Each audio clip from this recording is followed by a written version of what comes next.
Man and Machine is brought to you by Shannons, insurance for motoring enthusiasts, and the following sponsors.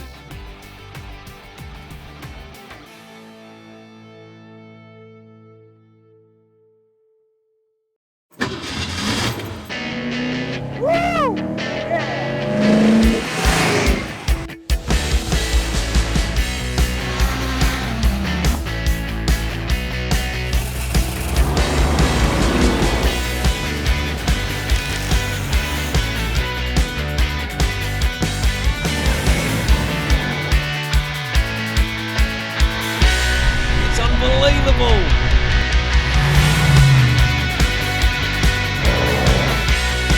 Now we're talking.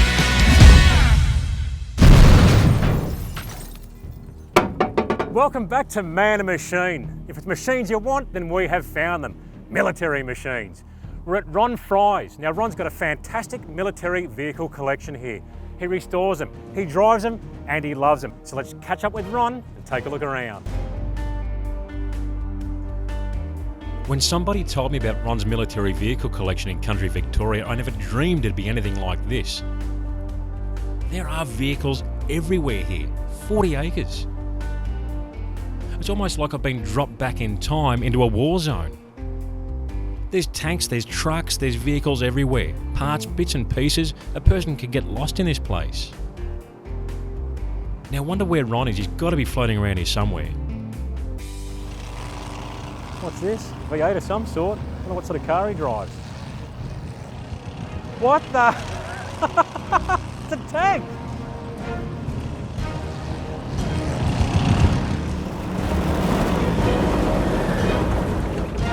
Oh! Ron? How you going? Glenn, mate, nice to meet you. What an animal. What an animal, mate. I was wondering who this bloke was standing amongst all my gear.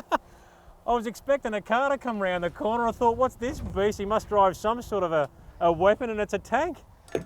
Oh, it's a hot rod tank. Fantastic.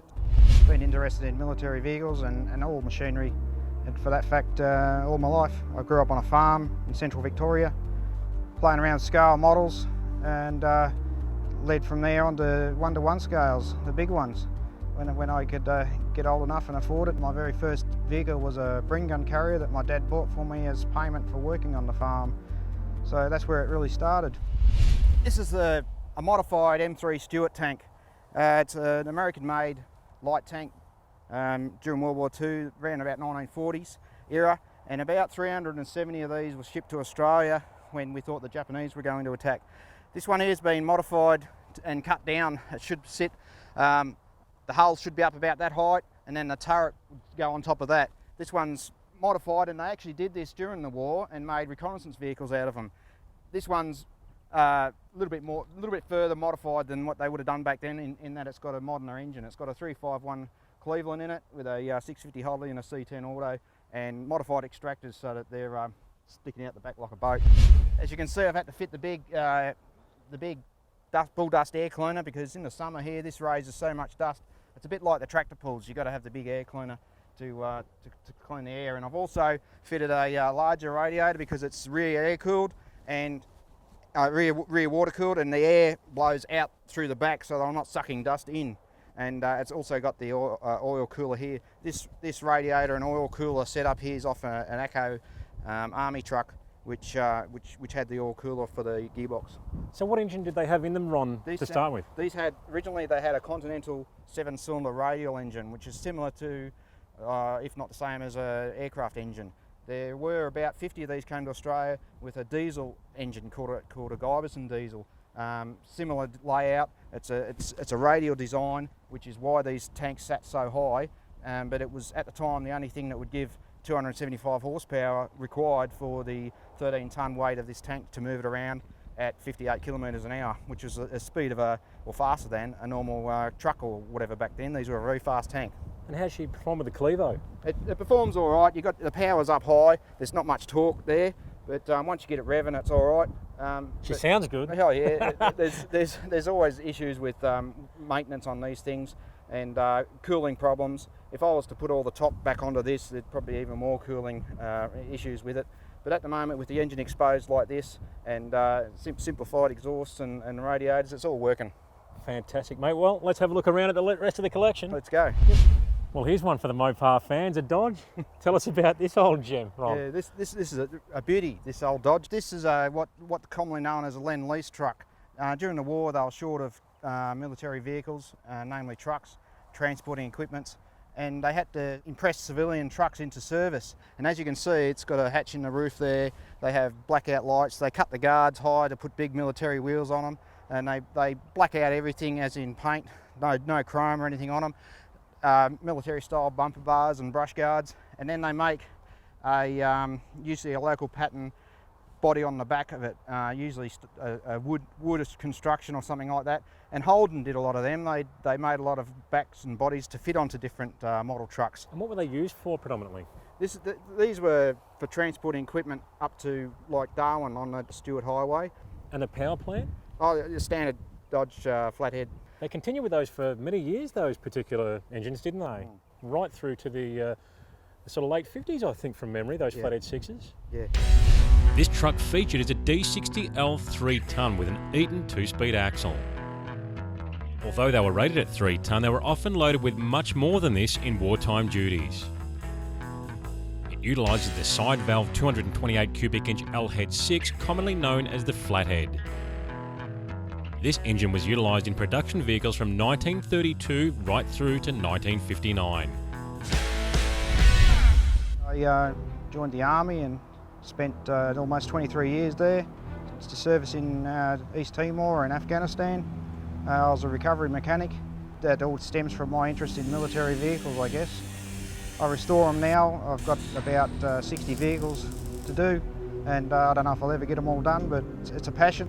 It's pretty much a full-time hobby, and I'll just keep plugging away until I can't anymore. Shannons Club, a hub for motoring enthusiasts. So join, create your own garage, share pics, videos and stories of your current and past machines, connect with other enthusiasts. Be sure to watch Shannons Club TV with a host of dedicated motoring channels, including past episodes of Man and Machine. So jump on board with Shannons Club. I'll see you on there. At Autobarn, we know that your wife and the love of your life aren't always the same thing. We know that music makes the journey go faster, so we've got a full range of car audio systems. We know a bit of effort can save a lot of money, so we have everything you need to take care of your car. We know the difference between fashion and protection, so we have a huge range of seat covers. And we know you're busy, so our expert staff can fit all sorts of products and accessories for you. Autobarn, we know how to get you there. What have we got here on a Ford? Yeah, it's the same sort of idea as the Dodge we're just looking at. Lend-Lease trucks again. All the equipment was shipped over from America or England to Commonwealth countries, Australia or Russia, to aid in their war efforts. There's a Ford here and a Chev there. Civilian trucks, militarised. This one's got very hard to find 18-inch wheels, or the tyres are very hard to find. Combat rims. As you can see, there's got the bolts all around the outside to aid in splitting the rim to change tyres. Militarised again, high cut guards with the big knobby tyres on them for off-road use. These are the standard side valve V8, as in everything back then, very common engine. And this one over here is a Chev version.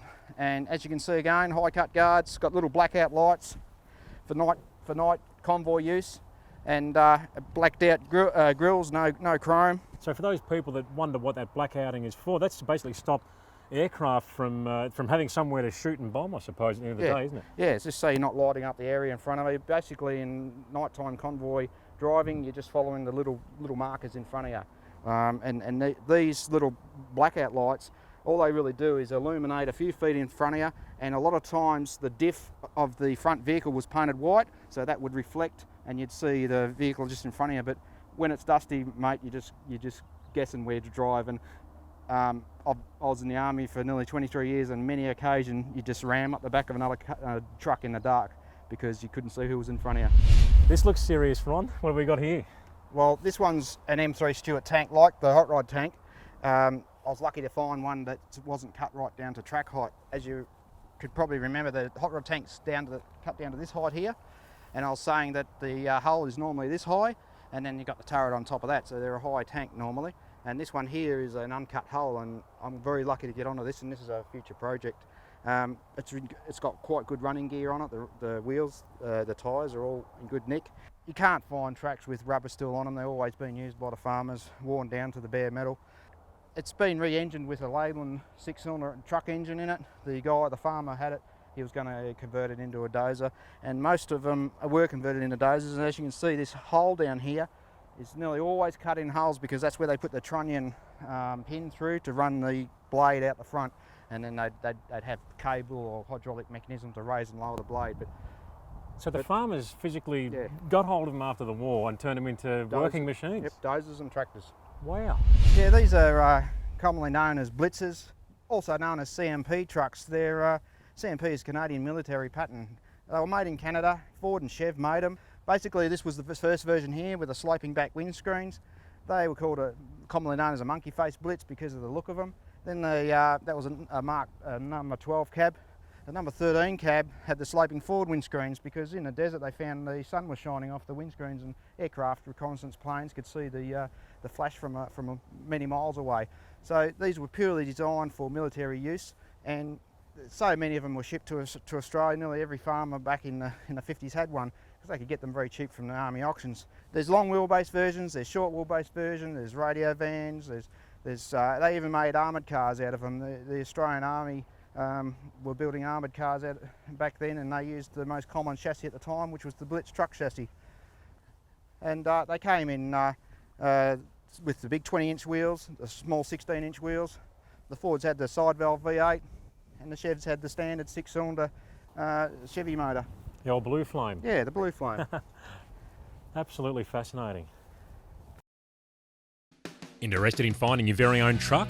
Check out trucksales.com.au for a massive range of trucks and machinery. It's so easy to find your dream truck. Just head to trucksales.com.au, select by make, model and more, or pick your favourite category to find the perfect truck for you. These are Matilda tanks, and they're a British designed and manufactured tank, and a lot of these were shipped to Australia. Probably about 300, 350 range, 320 range of these were shipped to Australia, and they found these were much better in the jungle than those Stuart tanks that I showed you earlier because they had lower gearing, they had skid steering rather than differential steering, so they could turn sharp around trees and things, and they were more heavily armoured because in jungle warfare there's a lot of point blank firing going on, and the Japanese 47mm anti-tank gun was found to be able to put a hole straight through the front of a Stuart, but these things here were a lot tougher, so they were a better jungle fighting tank. These ones here are also modified by the Australian Defence into flamethrower tanks, and you can tell this is a flamethrower because there's the fuel point right there, and they had extra fuel tanks manufactured to fit inside, very agricultural. They just used galvanised water pipes and fittings to manufacture the piping for the tanks and the flame propellant. They even had a jettisonable tank would mount on the back here, and underneath there you can see the self-sealing flame propellant fitting down there, so when the tank came off it would seal itself with that spring-loaded rubber flange. Innovation plus. But very deadly machine with one of these with a flamethrower. I certainly wouldn't want to be on the other end of that, that's for sure. Yeah, well, you don't want to be in it when it gets hit. A lot of people both sides were scared of these things. Big time explosion. Whoa. Wow. And this is the Bren gun carrier. Australia made these from the ground up basically, copying the English design universal carrier, but we welded ours, whereas the English universal carrier was all riveted, and we used a bit of extra thick armour, so we sort of made a better version of the English carrier. They were powered by a side valve V8, and they're made in South Australia, the railways, and Homebush, and in New South Wales as well, and they're just basically an armoured Jeep, and a lot of these, the farmers bought them again, very cheap after the war when the auctions were on. They'd buy them for the price of the fuel in them nearly sometimes, or just for the motor, and they'd strip the motor out and put it in their Blitz truck if they'd worn it out, and these things again were left to rot and or a source of metal. I'm doing a Bren gun carrier for the Bendigo RSL now. Some of the ones I'm doing end up in museums, One of my grant tanks went to the Israeli Tank Museum, so, and others have gone over to England, so there's some of my work all over the world.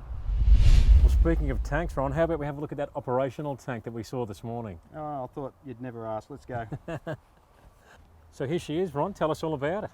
Yeah, this is one of the 370 Stuarts that was shipped into the country. This one here I've rebuilt from basically a track height up and using parts of other original vehicles that were chopped up by farmers and engineers.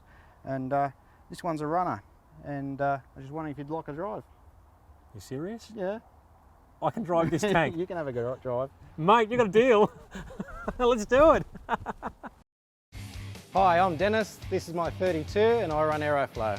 Hi, I'm Paul. This is my Attack 56 and I use Aeroflow. Hi, I'm Scott. This is Blown Inheritance. Makes 1,700 horsepower and we depend on Aeroflow. Hi, I'm Graham Cowan. For race-winning performance, I choose Aeroflow. Aeroflow, way to go. Aeroflow, manufacturers of professional hose, fittings and a whole range of performance products to suit your vehicle. To download the latest Aeroflow catalogue, go to aeroflowperformance.com. Proud supporters of the Aeroflow Outlaw Nitro Funny Cars.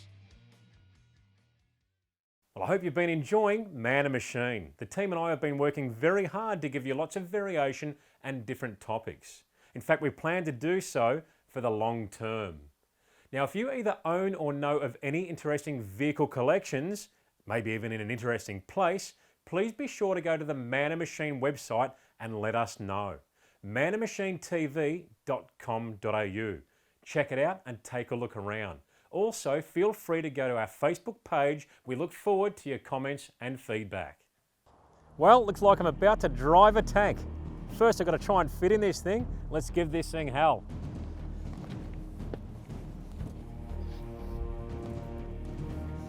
Wouldn't want to be in a hurry, would you?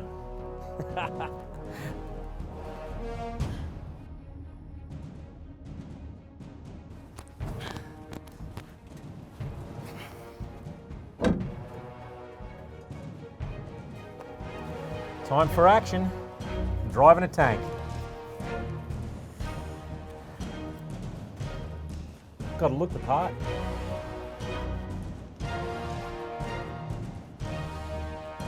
Let's do it! The M3 Stuart tank was used by US and Allied forces until the end of the war. The M3 Stuart was also the first American crewed tank in World War II to engage the enemy in tank versus tank combat. Overall weight of the Stuart was 14,700 kilograms. The engine was a Continental 7-cylinder air-cooled radial producing 250 horsepower with a top speed of 36 miles per hour.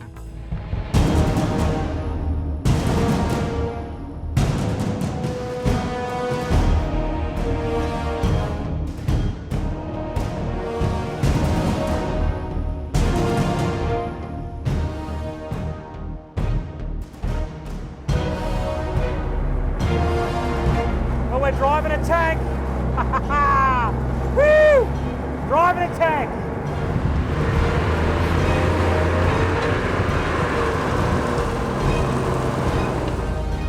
All right, let's go up this hill.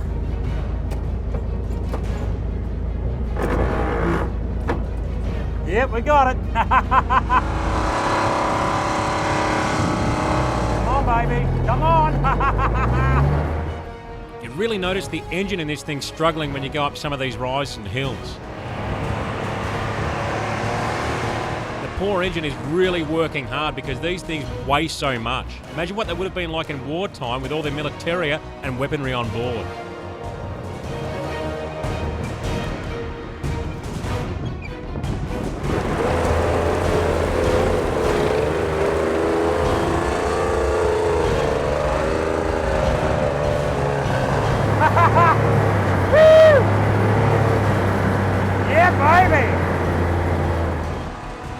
Tell you one thing, if anyone ever thought driving a tank was going to be easy, you're dead wrong.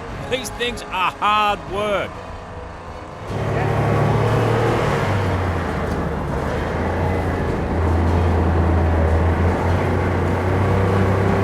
It's not easy to drive. It's definitely not comfortable in here, and it's also difficult to steer. You've effectively got to pull back on these levers to make the thing either stop or make a turn one at a time. So when you pull back on one lever, it applies a brake to that side and pulls the thing around. But you'll notice the engine actually dies down as you do that, so if you're pulling it flat out for too long, she'll actually stall. It's a bit of a balancing act between the two. The clutch is super heavy, and the gear shift is really, really difficult to shift. It's a nightmare, but it's a lot of fun. Yeah, we're slotting gears now. When you're on the move in this thing, you've got so much weight, over 14 tonne pushing against you, there's no room for mistakes, especially in some of the downhill stuff and the sloshy, muddy stuff too. If you don't get it right or select gear in time, you're not going to be able to pull up the next hill.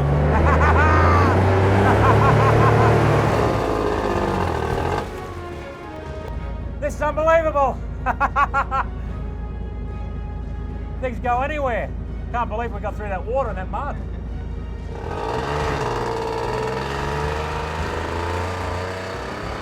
You've got to have your wits about you in this thing, believe me.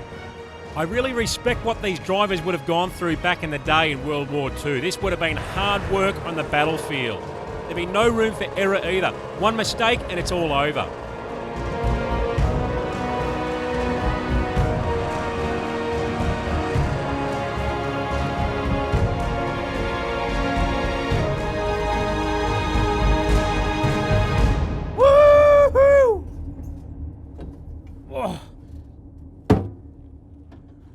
Wow. I feel like I can conquer the world in this thing. The world!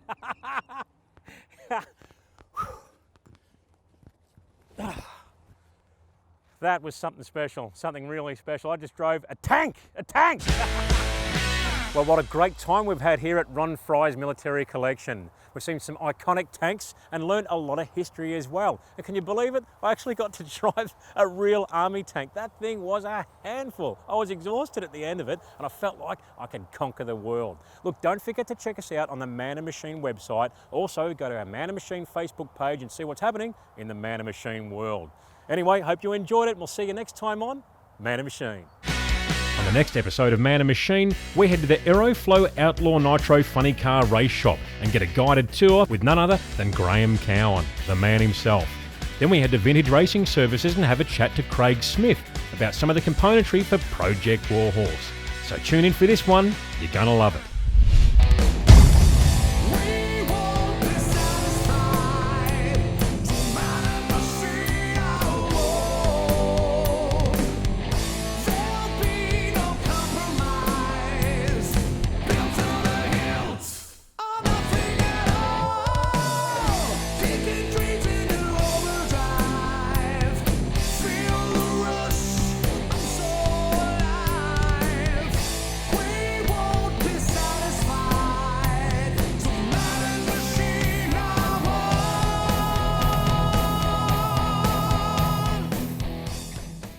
It's a dirty job, but someone's got to do it.